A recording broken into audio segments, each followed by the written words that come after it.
नमस्कार दर्शकों, मैं नैन्सी झा आप सभी का स्वस्थ जीवन कार्यक्रम में स्वागत करती हूँ। आज का हमारा विषय है बढ़ती गर्मी और एईएस से बचाव।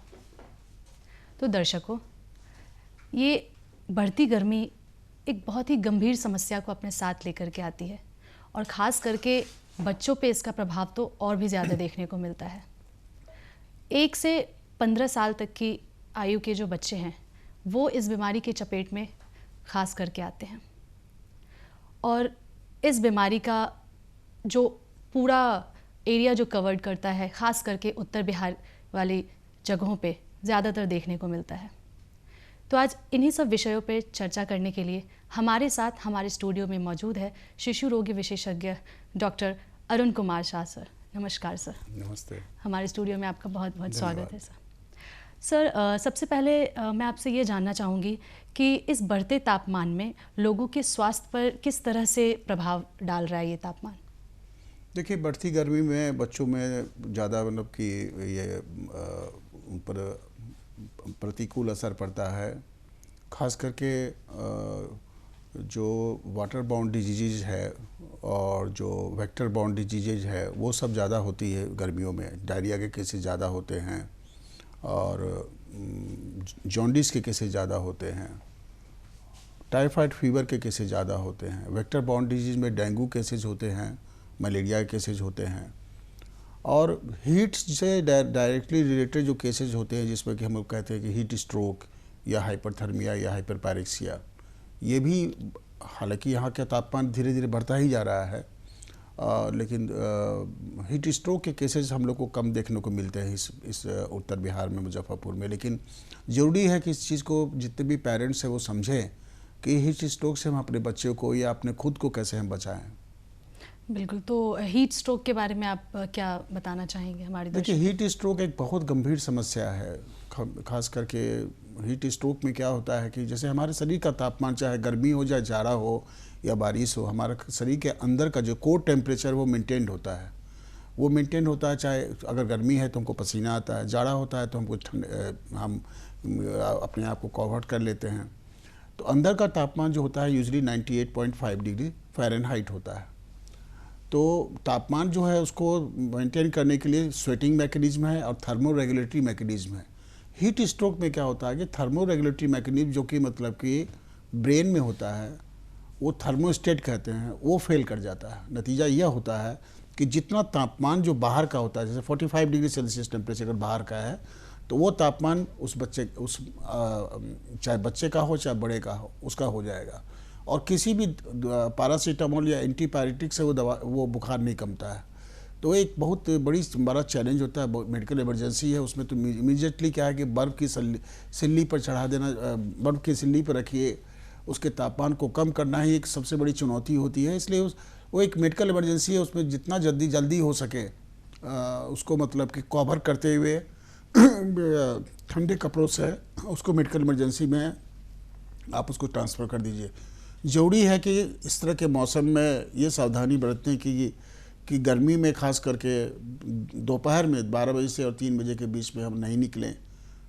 बहुत ज़्यादा ज़रूरी है तभी निकले, छाता लेकर निकले, पानी लेकर निकलें, जहाँ तक हो सके छाँव में रहें, जहाँ तक हो सके थोड़ा देर पर पानी पीते रहें और अगर नहीं भी हो तो कम से कम माथे पर तौलिया रख लें, भींगा हुआ तौलिया रख लें। लूज गारमेंट्स पहने, ज़्यादा मतलब कि बहुत टाइट कपड़ा नहीं पहने, सूती कपड़ा पहने। तो ये अगर हम लोग ऐसा करते हैं कि अगर प्रॉपर हाइड्रेशन रहे और प्रॉपर मतलब कि अपने आप को बचाने की कोशिश करें और बेवजह मतलब कि धूप में नहीं निकले, तो निश्चित रूप से हीट स्ट्रोक से रिलेटेड बीमारी से हम बच सकते हैं। ओके सर, तो ये आपने हमें बताया कि बढ़ती गर्मी के कारण कौन कौन सी समस्याएं देखने को मिलती हैं और साथ ही साथ आपने हीट स्ट्रोक के बारे में भी हमारे दर्शकों को बहुत अच्छी जानकारी दी है। तो सर, आज का जो हमारा विषय है एईएस पे थोड़ा जोर डालना, तो मैं आपसे ये जानना चाहूँगी कि ये एईएस क्या है? एईएस जो है एक बहुत ही गंभीर बीमारी है। इससे मतलब इतनी खतरनाक बीमारी है जो कि इसका मतलब हुआ एईएस यानी एक्यूट इंसेफ्लाइटिक सिंड्रोम। 2006 में विश्व स्वास्थ्य संगठन ने ये टर्म यूज किया। एईएस कोई बीमारी का नाम नहीं है, इसे group of diseases, group of symptoms. कोई भी बच्चा चाहे एक साल भर से 15 साल के बीच या उससे बड़े, अगर किसी को भी अचानक मतलब कि बुखार हो जाना, उसके साथ बेहोशी होना, या मतलब कि डेल्यूजन, डेलीरियम यानी कि वो, और या उसको लगातार उल्टी होना और हाथ पैर में ऐंठन होना यानी चमकी आना, तो ये अगर तीनों सिम्टम्स हैं तो निश्चित रूप से ये हम लोग उसको कहते हैं एईएस। अब एईएस के कारण जानने के लिए ज़रूरी है कि ऐसे बच्चे को फर्स्ट एड दे करके इमीडिएटली हॉस्पिटलाइजेशन करना। इसमें सबसे ज़्यादा जो कॉमन कारण जो हम लोग देखते हैं वो खास करके अप्रैल मई जून बिहार में, खासकर उत्तर बिहार में, मुजफ्फरपुर डिस्ट्रिक्ट में, जिसको कि एईएस को हम लोग लूज टर्म में कहते हैं चमकी बुखार। ये चमकी बुखार मतलब पिछले 1995 से ये जानलेवा बीमारी जो है बच्चों में देखी जा रही है, और 1995 के बाद से बड़ी रहस्यमय बीमारी, मिस्टीरियस डिजीज़ के नाम से जाना जाता था कि यह है क्या। बहुत इस पर शोध हुआ, बहुत उस पर लोगों ने कहा कि शायद ये बैक्टीरिया है या वायरस है या पैरासाइट्स है या गर्मी है, लेकिन अंत में जाकर 2012 में जब हम लोगों ने शोध किया था, हम लोगों ने पाया कि ये बीमारी जो है एईएस खास करके जो मुजफ्फरपुर में कई प्रखंडों में, जैसे मुसहरी है, जैसे मोतीपुर है, बोचहा प्रखंड है, पारू प्रखंड है, इन सब इलाकों में मतलब कि बहुत ज़्यादा, मीनापुर है, इसमें काफ़ी ज़्यादा मतलब कि केसेस मिलते हैं। तो यहाँ हम ये कहना चाहेंगे कि एईएस जो है ये हिंदुस्तान में जो चमकी बुखार है, ख़ास करके इस सीज़न में, ये सीजनल कहेंगे बीमारी है, सीजनलिटी है इसमें, मतलब कि अप्रैल मई जून बारिश या मानसून के आने के बाद ये समस्या ख़त्म हो जाती है, लेकिन वस्तु स्थिति पहले से काफ़ी बेहतर हुई है। Okay sir. तो सर ओवरऑल हम लोग देखें तो कहीं ना कहीं ये बच्चों से जुड़ी ही हुई है ये समस्या, तो इसका क्या कारण है कि ये बच्चों में ही ज़्यादातर ये बीमारी देखने को मिलती है? देखिए, ये बीमारी जो है मूलतः गरीबी, गर्मी, गंदगी, कुपोषण और बिना खाए हुए रात में सोने से, इसके पीछे यही कारण है। ये बीमारी शहर के बच्चों को नहीं होती, जो चमकी बुखार की समस्या होती है वो, ये होती है पूरेस्ट ऑफ द पुअर, बहुत गरीब, बहुत मार्जिनलाइज सेक्शन ऑफ सोसाइटी के जो बच्चे हैं, जो कुपोषित बच्चे हैं, जो इस सीज़न में बिना खाए पिए घर से निकल जाते हैं भूखे प्यासे, और जो भी सड़ा गला फल जो है सीज़न का वो खाते हैं, और रात में बिना खाना खाए हुए घर का जो सो जाते हैं, तो उसकी वजह से एक बहुत बड़ी समस्या होती है जिसको कहते हैं हाइपोग्लाइसीमिया, यानी ब्लड शुगर लेवल का कमना। ब्लड शुगर के कमने से एक बड़ा कास्केडिंग इफेक्ट होता है शरीर के अंदर, और उसके जो बाई प्रोडक्ट्स होते हैं वही जाकर के इंसेफ्लोपैथी करते हैं। हम लोगों ने रिसर्च में जो ये पाया कि जो बच्चे खास करके रात में नहीं खा के सोते हैं, उन्हीं बच्चों को अर्ली मॉर्निंग में करीब 3 बजे 4 बजे अचानक पेरेंट्स नोट करते हैं कि वो बच्चे के मुंह से झाग आ रहा है, बच्चे के शरीर में ऐंठन हो रही है, बच्चा वो उल्टी कर रहा है। और 99.9% बच्चा जो हम लोग गाँव में जा कर के, घरों में जाकर पूछा हमने, तो यही कॉमन था कि रात में बिना खैले सो गए और दिन भर मतलब कि भूखले प्यासे मतलब इधर उधर अपना भटकता था। तो ये जानकारी का अभाव था, जिसकी वजह से ये बच्चे जो है 2019 में महामारी का रूप लिया। उसमें 400 से 450 बच्चे, 500 बच्चे पीड़ित हुए, कई सौ बच्चे की डेथ भी हुई। तो ये बीमारी निश्चित रूप से जानकारी के अभाव में 2019 तक काफ़ी रही, जिसमें मूलतः कुपोषण जो है उसका मूल कारण था। आज भी भारत सरकार खुद ही कहती है कि 5 साल से नीचे भारतवर्ष में अभी भी 40% बच्चे कुपोषित हैं, मतलब उनकी हाइट और उनका वेट उनके उम्र के हिसाब से नहीं है। तो कुपोषण जो है अभी भी बहुत बड़ी चुनौती है हमारे यहाँ, और इन्हीं बच्चों में सबसे ज़्यादा प्रॉब्लम होती है। तो जितने भी दर्शक आज हमारा ये प्रोग्राम देख रहे हैं, तो उनसे ये अनुरोध है मेरा, जैसा कि सर ने हमें बताया कि कभी भी अपने बच्चों को रात में खाली पेट ना सोने दे, और जितना हो सके उतना उन्हें सड़ी गली फलों से तो दूरी बना करके ही रखे, पौष्टिक आहार उन्हें दे, और रात में बिना खिलाए उन्हें बिल्कुल भी ना सोने दे। तो सर इसके आगे ये तो आपने हमें इनके कारणों के बारे में बताया, क्या क्या बीमारियां होती हैं इस बढ़ती गर्मी में, इन सब चीज़ों के बारे में आपने हमारे दर्शकों को हमें जानकारी दी। इसके अलावा सर अगर हम इसके सिम्टम्स की अगर बात करें तो इसके शुरुआती लक्षण क्या देखने को मिलते हैं? देखिए, मैंने कहा ना ये कि चमकी बुखार के शुरुआती लक्षण जो सडन ऑनसेट होता है, अचानक बच्चा बिल्कुल नॉर्मल है, पेरेंट्स हमसे जिनकी माँ बाप से बात होती है कि हम रात में बच्चा एकदम ठीक रहले, मतलब सोने के समय उसको कोई बीमारी नहीं थी, अचानक उसको देखा क्या कि उसको बच्चा जो है बेहोश हो गया या होश में नहीं है, या मतलब उसको उसके शरीर में ऐंठन हो गई, उसको उल्टी हो गई, उसको बुखार हो गया, ये सब कुछ अचानक होता है। तो इस चमकी बुखार के मतलब सडन ऑनसेट कहते हैं, और उसमें काफ़ी घबराहट की वजह से अगर ट्रीटमेंट अगर समय पर हुआ तो बच्चा बच जाता। ट्रीटमेंट में जहाँ लेट हुआ वहाँ धीरे धीरे बच्चे की स्थिति और गड़बड़ा जाती है। उसमें बहुत से बच्चे मरे भी हैं। 95 के बाद कई बार ऐसा स्थिति आई जब यहाँ के डिस्ट्रिक्ट एडमिनिस्ट्रेशन ने अपनी ऑफिस ही मतलब मेडिकल कॉलेज में खोल दिया था। हजारों बच्चे पीड़ित हुए, एक समय था। तो निश्चित रूप से सिम्टम्स सब जैसे एईएस के सिम्टम्स है, वही चमकी बुखार के सिम्टम्स है। सडन ऑनसेट है, बुखार होना, चमकी आना, बेहोशी होना।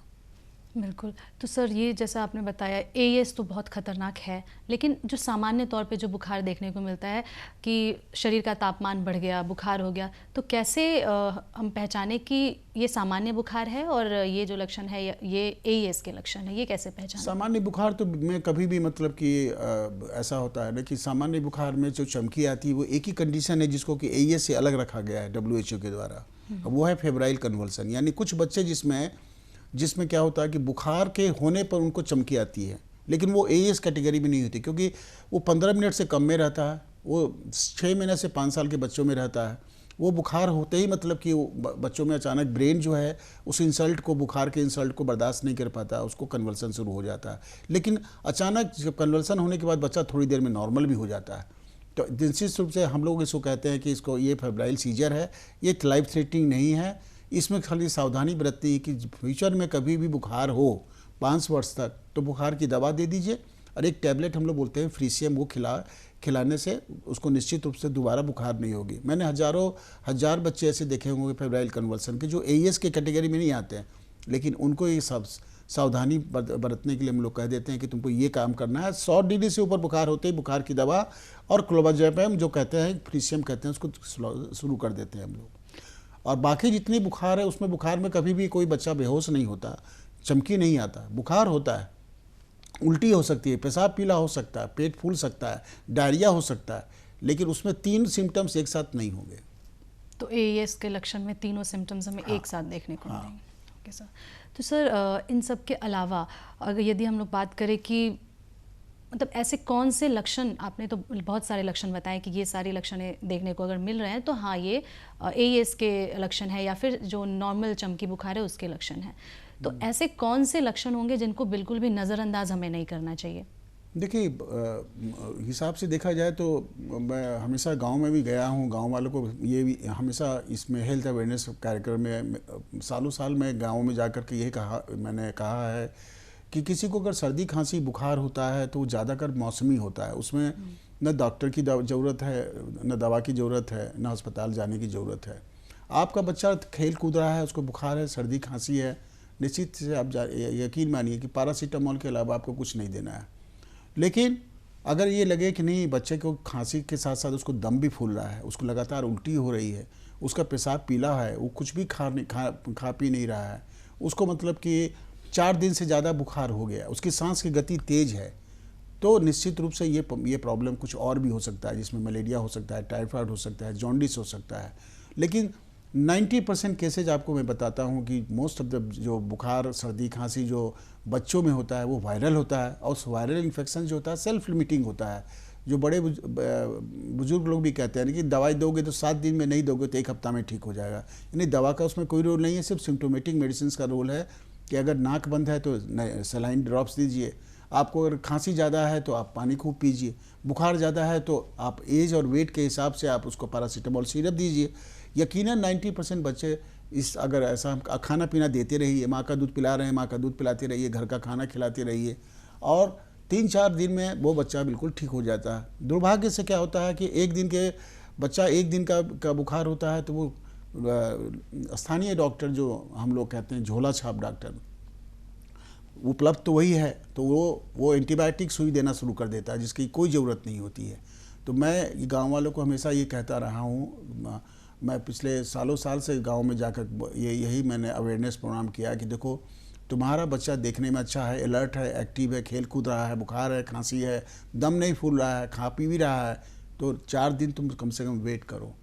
लेकिन तुमको उसके अलावा कोई लक्षण नज़र आ रहा है कि नहीं, इसकी तो सांस की गति तेज़ हो रही है, बच्चा मेरा कुछ नहीं खा रहा, मेरा उल्टी हो रहा है, बच्चे का पेशाब का रंग पीला हो गया, बच्चे का पेट फूल गया है, तो इस अवस्था में आपको रुकना नहीं है। और बुखार भी अगर 4 दिन से ज़्यादा 102, 3, 4 हो रहा है तो ये हो सकता है कि रेमिटेंट फीवर है, डेंगू हो सकता है, मलेरिया हो सकता है, टाइफाइड हो सकता है, कुछ भी हो सकता है, मेनिंजाइटिस हो सकता है, निमोनिया हो सकता है।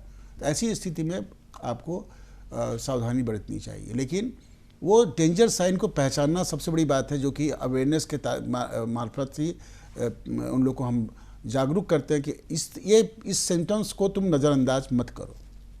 बिल्कुल। तो दर्शकों, जैसा कि सर ने हमें बताया कि यदि अगर आपको नॉर्मल सी खांसी है या बुखार है तो उसको हम लोग 4 दिन का आप लोग को उसको ऑब्जर्व करेंगे हम लोग कि हाँ, अगर 4 दिन तक बस सिर्फ बुखार है, खांसी है, तो ठीक है, उसके अकॉर्डिंग हम लोग उसको, जैसा कि सर ने बहुत अच्छी बात बताई कि अगर ज़्यादा खांसी है तो पानी पिलाएं, बुखार है तो पैरासीटामोल का जो सिरप है वो उनको प्रेफर करें। हाँ, लेकिन यदि जो ध्यान देने योग्य बात है वो ये कि अगर सांस फूल रही है तो ज़रूर इस चीज़ को एक नज़रअंदाज करने योग्य ना है ये बात, इस तरह से इसको लें और तुरंत अपने करीबी चिकित्सक के पास जाएं और उनसे सलाह लें। तो सर इसके अलावा इसमें एक बात हम और भी कहना चाहेंगे कि हिंदुस्तान में सबसे ज़्यादा मृत्यु जो होती है वो निमोनिया, 5 साल के नीचे वाले बच्चों में करीब 2.5 से 3 लाख बच्चे प्रति वर्ष उनकी इसलिए मृत्यु हो जाती है कि लोगों में ये जागरूकता नहीं है कि वो बच्चे जो है निमोनिया से मरते हैं, निमोनिया से मरते हैं। तो यहाँ पर ये बहुत ज़रूरी है इस चीज़ को पहचानना कि अगर बच्चे की सांस की गति तेज़ है और बच्चा दूध नहीं पी रहा है, बच्चा सुस्त है, तो निश्चित रूप से निमोनिया का लक्षण हो सकता है। यहाँ तक कि WHO का डिफिनीशन है कि अगर सांस की गति उम्र के हिसाब से अगर काफ़ी ज़्यादा है और जिसको कहते हैं टेकिपनिया अगर है और फीवर है तो ये निमोनिया है। इसमें एक्सरे कराने की ज़रूरत नहीं है। First give as appropriate antibiotics, और ये देखा गया कि इसको अगर इंटरवेंशन किया जाए तो जो 2.5 से 3 लाख बच्चे प्रति वर्ष 5 साल के नीचे, pneumonia number 1 leading cause of death है, उसके बाद डायरिया है, तो उससे उसकी डेथ रेट में काफ़ी कमी लाई जा सकती है। इसलिए early recognition of the symptoms, पहचानना कि नहीं मेरा बच्चा जो है सुस्त है, तो उसकी सांस की गति तेज है, उसको बुखार है, तो आपको अर्लीस्ट मतलब कि निकटतम स्वास्थ्य केंद्र में ले जाइए। बहुत ही महत्वपूर्ण जानकारी दी है सर आपने। तो बिल्कुल जैसा कि सर ने बताया, जैसे ही आप बताए गए सिम्टम्स को अगर आप डायग्नोस करते हैं, आपको पता चलता है कि सांस तेज़ हो रही है, तो तुरंत आप चिकित्सक के पास ज़रूर जाएं और जितना हो सके जितना जल्दी करें, देरी बिल्कुल भी ना करें, क्योंकि ये सारी जो समस्याएँ हैं कई बार जानलेवा भी साबित हो जाती हैं। तो सर इसके बाद मैं आपसे ये जानना चाहूँगी कि आपने तो बहुत सारे लक्षण भी बताए, इनके कारण क्या है वो भी बताएं, तो इसके निदान के ऊपर अगर हम चर्चा करें तो AS से बचने के क्या उपाय हैं? देखिए, मैंने शुरू में कहा कि AS की जो हम समस्या, जो चमकी बुखार की बात करेंगे, AS मैंने कहा कि इसे ब्रॉड स्पेक्ट्रम, जिसके कि 100 से ज़्यादा कारण है। लेकिन जब हम उत्तर बिहार और मुजफ्फरपुर डिस्ट्रिक्ट की बात करें, जहाँ कई प्रखंड में पिछले इसी 3 महीने में, इसी सीजन में खास करके अप्रैल मई जून जुलाई आते आते ये प्रॉब्लम ख़त्म हो जाती है। इसके पीछे ये नहीं कि बहुत से कारण हैं, लेकिन मैंने कहा था कि गंदगी है, गरीबी है, गर्मी है, कुपोषण है और बिना खाए हुए रात को सोना है। ये मतलब कि मूल कारण जो है ये है आपको इसके चमकी बुखार के। तो अगर गर्मी है तो कोशिश करना है कि बच्चों को धूप में नहीं आप भेजें, कोशिश करेंगे घर में रहे, छाँव में रहे, खेले वहीं पर रखे, अधिक से अधिक पानी पिए, बाहर भी जाता है तो दिन भर पानी पीता रहे, ग्लूकोज का पानी ले ले, नींबू का पानी ले ले, ORS ले ले। गंदगी से बचाए तो साफ़ सुथरा रखें, अपने घर को रखें, घर के बाहर को साफ़ सुथरा रखें। और तीसरा है कि अगर जैसा कि बताया, आपने भी बताया कि रात में सोने के पहले तो हर हालत में बच्चे को घर का बना हुआ खाना खिलाएं। ये बहुत बड़ी है। तभी और इसके पीछे बिहार सरकार ने एक नारा भी दिया, जो हम लोगों ने जो शोध के बाद में ये कहा कि साहब ये प्रॉब्लम न्यूट्रिशनल प्रॉब्लम है। अगर शॉर्ट टर्म में अगर हम लोग इस चीज़ को करते हैं कि बच्चों को खाना खिला के सुलाया जाए, तो ये प्रॉब्लम काफ़ी हद तक हम लोग कमी ला सकते हैं। और इसका नतीजा ये है कि 2019 के बाद अभी पिछले 5 साल से 6 साल से 19 में महामारी हुई, लेकिन 20 के बाद लगातार मतलब केसेस में काफ़ी ड्रास्टिक डिक्लाइन हुआ। तो यह है कि जो ये अवेयरनेस की वजह से हुआ। अब सरकार का नारा भी था चमकी को धमकी। चमकी को धमकी के 3 पार्ट थे कि खिलाओ, रात में खिलाओ, और सुबह में जगाओ कि देखो तुम्हारा बच्चा होश में है ना। और तीसरा कि अगर थोड़ा सा भी समस्या है तो बिना मतलब कि विलम्ब के इसको हॉस्पिटल ले जाओ, खिलाओ, जगाओ, हॉस्पिटल ले जाओ। और इसका ये परिणाम हुआ कि इतनी सरकार ने भी बड़ा प्रशंसनीय काम किया। हम लोगों ने भी एज ए NGO हम लोगों ने पिछले हम 5 साल से गांव-गांव में हम अवेयरनेस कार्यक्रम कर रहे हैं, जिसके अंतर्गत हम पैम्पलेट बांटते हैं, हैंड्सबिल्स बांटते हैं, हमारी गाड़ियाँ चलती है। उसमें हम लोग यही कहते हैं कि बच्चों को रात में बिना खिलाए भी नहीं सुलाना है, दिन भर कुछ कुछ खिलाते पिलाते रहो। सड़ा गला फल जो है इस सीज़न का कोई भी खिलाओ मत। तो ऐसा करने से ये बीमारी पता नहीं ऐसा हुआ कि हमारे मुजफ्फरपुर में जो पूरे दुनिया में ये था कि साहब ये क्या बीमारी है, क्या रहस्यमय बीमारी है कि हर वर्ष सैकड़ों बच्चे की जान ले लेती है, सैकड़ों बच्चे अपंग हो जाते हैं जो बच भी जाते हैं। लेकिन पिछली सिर्फ इतना करने से मतलब अचानक मतलब केसेस में इतना केसेस कमा है, केसेस में भी कमी आई है और मृत्यु दर तो लगभग न के बराबर है। 4 साल में केसेस मतलब कि no death has been reported from any of the blocks. और हमारे यहाँ एक बहुत अच्छी बड़ी बात भी हुई कि जब सरकार पर दबाव पड़ा तो सरकार ने एक PICU करके world class state of the art hospital भी खोला मेडिकल कॉलेज में। वहाँ पर बहुत अच्छी सुविधा है, वेंटिलेटर से लेकर के, और सभी डॉक्टर्स को बेटर ट्रेनिंग दी जाती है। Doctors at the PSC centre पर भी मतलब कि ट्रेनिंग दी जाती है कि कोई बच्चा इस तरह का आता है तो सबसे पहले उसका ब्लड शुगर देखो, अगर ब्लड शुगर उसका कम है इमीडिएटली उसको इंट्रावेनस 10% डेक्सट्रोज इन्फ्यूजन करो, बुखार है तो उसको बुखार कम करने के लिए स्पॉन्जिंग करो, चमकी आ रहा है तो उसको सीधा लेटा करके एक तरफ करवट बदलो, अब बिना विलंब के मतलब कि उसको एम्बुलेंस जिसके लिए सरकार पैसा भी देती है उसको मेडिकल कॉलेज में ला करके उसको भर्ती कराओ। ऐसा अगर हम लोग इन्होंने किया है 4-5 साल से, इसमें बधाई के पात्र हैं बिहार सरकार, प्रशासन, उसके बाद मतलब कि जो आशा वर्कर हैं, ये आंगनवाड़ी वर्कर्स हैं, जीविका कार्यकर्ता, इन्होंने बहुत सराहनीय काम किया है कि आज हमारे से उस माथे पर जो काला जो कलंक का टीका लगा हुआ था वो मिट गया पिछले 5 साल। और ये बहुत बड़ी हम तो अपने जीवन की सबसे बड़ी उपलब्धि ये मानते हैं कि 2012 में जो हम लोगों ने शोध किया उस शोध का परिणाम ये हुआ कि हम लोगों ने इस बीमारी को कहा कि ये कोई वायरल इन्फेक्शस नहीं है, बल्कि it is all because of mall nutrition and starvation मतलब भूखमरी, और माल न्यूट्रिशन मतलब कुपोषण, और तीसरा है कि सड़ा गला फल खाने से और रात में बिना खाए हुए सो जाने से। और ये जब इसका रहस्य का पर्दा खुला और सरकार ने इसको इफेक्टिव इम्प्लीमेंटेशन दिया तो आज ये है कि हम लोग एक भी केस मरता हुआ नहीं देख रहे हैं बच्चे में। बहुत बहुत शुक्रिया सर। तो दर्शकों, जैसा कि आपने सुना, इतनी बड़ी बीमारी, इतनी, जैसा कि सर ने भी बताया कि बहुत ही सीरियस नोट पे ये AES कहें या फिर इसका दूसरा रूप जो कि उत्तर बिहार में ज़्यादा देखने को मिलता है जो है चमकी बुखार, ये इतनी वाइड स्प्रेड है, बहुत ज़्यादा इसको बड़ी बीमारी के तौर पे सब लेते हैं, लेकिन ये पूरी तरह से हमारे कंट्रोल में है इस बीमारी को क्योर करना। जैसा कि सर ने भी बताया कि आप टाइम से खाना खाएं, फिर सुबह में जो पेरेंट्स को ये काम करना है कि खिलाओ, जगाओ, और सर आपने जो अभी हमारा ये मैसेज जो दिए 3, और अगर देरी हो रही है तो देरी नहीं, अगर जगने में फिर परेशानी तो फिर तुरंत उनको लेकर अस्पताल जाएं।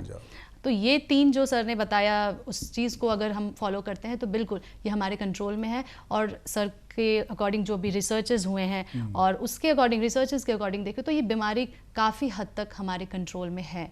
तो हमारे दर्शकों से भी यही अनुरोध है कि बिल्कुल इन सारे सिम्टम्स को ध्यान देते हुए जो भी आपको इमीडिएट लगे कि नहीं अभी हमारा बच्चा इस कंडीशन में नहीं है, लाइक उनके जो फीवर है वो बहुत ज़्यादा बढ़ रही है, उल्टियाँ हो रही है, किसी भी सांसों का फूलना, ये सब, तो अगर ये सारी परेशानी आपको देखने को मिलती है तो तुरंत आप लेकर के अस्पताल लेकर के जाएं।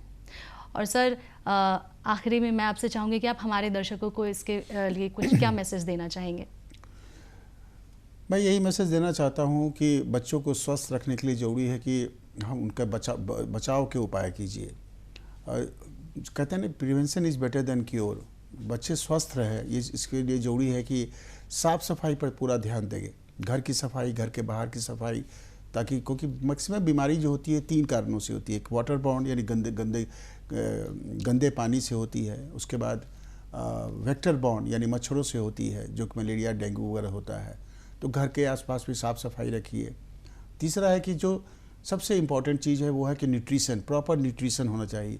आज जो कुपोषण की समस्या है उसके लिए ज़रूरी है कि जन्म से लेकर के 6 महीने तक हर बच्चे को माँ का दूध देना है। 6 महीने के बाद घर का बना हुआ घर का आहार खिलाइए। ये नहीं कि साल भर तक सिर्फ माँ का दूध पिला रहे या 2 साल तक करो माँ का दूध, निश्चित रूप से वो कुपोषण का शिकार होगा। और घर का बना हुआ वो खाना जो कि उपलब्ध है, अवेलेबल है, एक्सेसिबल है, अफोर्डेबल है, उसको आप दीजिए। जो भी, और आजकल आज हम नहीं समझते कि किसी घर में अनाज की कोई कमी है, सिर्फ जानकारी की कमी है। तो अगर बच्चे को 6 महीने के बाद खाना खिलाएं, बच्चे को साल भर के बाद घर का खाना, वो खाना खिलाना जरूरी है। दूध पिलाना माँ का कम से कम 3 साल तक देना है, उसके बाद फिर आप धीरे धीरे डिसकंटिन्यू कर दीजिए। तो न्यूट्रिशनल पार्ट बहुत इंपॉर्टेंट है, सैनिटेशन पार्ट इंपॉर्टेंट है, और last but not least is the immunisation part, कि बच्चों को समय समय पर जन्म के बाद भारत सरकार द्वारा राष्ट्रीय टीकाकरण कार्यक्रम के अंतर्गत जो चलाए हुए जो टीकाकरण कार्यक्रम है, उसके अंतर्गत 13 से 14 वैक्सीनेशन निःशुल्क दिया जा रहा है। ये अचानक मतलब कि इसमें काफ़ी महंगे महंगे टीके दिए जा रहे हैं। इसमें जेई के भी टीके, जैसे कि एईएस से बचने के लिए जेई वैक्सीनेशन दिया जाता है, जो 9 महीने से 15 साल की उम्र में 2 वैक्सीनेशन दिया जाता है, 2 टीका दिया जाता है। तो जितना टीका है जन्म के बाद से, बीसीजी, ओपीवी, पोलियो 6 हफ्ता, फिर 10 हफ्ता, फिर उसके बाद 14 हफ्ता, 9 महीना, 1.5 साल, 5 साल, और बाद में जाकर टिटनेस, टॉक्सोइड, तो सारे टीकाकरण अगर दिलाएंगे तो निश्चित रूप से टीकाकरण एक बहुत बड़ा कॉस्ट इफेक्टिव प्रिवेंटिव इंटरवेंशन है। तो अगर हम बच्चे को चाहते हैं कि बीमारी से, दवा से और अस्पताल से दूर रखें, तो हम घर साफ सुथरा रखें, उनको भोजन दें, पर्याप्त भोजन दें, पानी दें, उनको मतलब कि समय समय पर टीकाकरण कराएं। अगर समय पर टीकाकरण कराएंगे तो बहुत सारी गंभीर बीमारी से हम बच सकते हैं। बहुत बहुत धन्यवाद सर। तो आशा करती हूँ आज का ये हमारा कार्यक्रम आप सभी दर्शकों के लिए बहुत ही ज़्यादा लाभदायक साबित हो, और इसके साथ साथ आप सबसे ये अनुरोध भी करूँगी कि हेल्दी खाएं और हेल्दी रहें, एईएस जैसी गंभीर समस्या से कोसों दूर रहें। तो मिलते हैं फिर अगले कार्यक्रम में, तब तक के लिए नमस्कार। नमस्कार।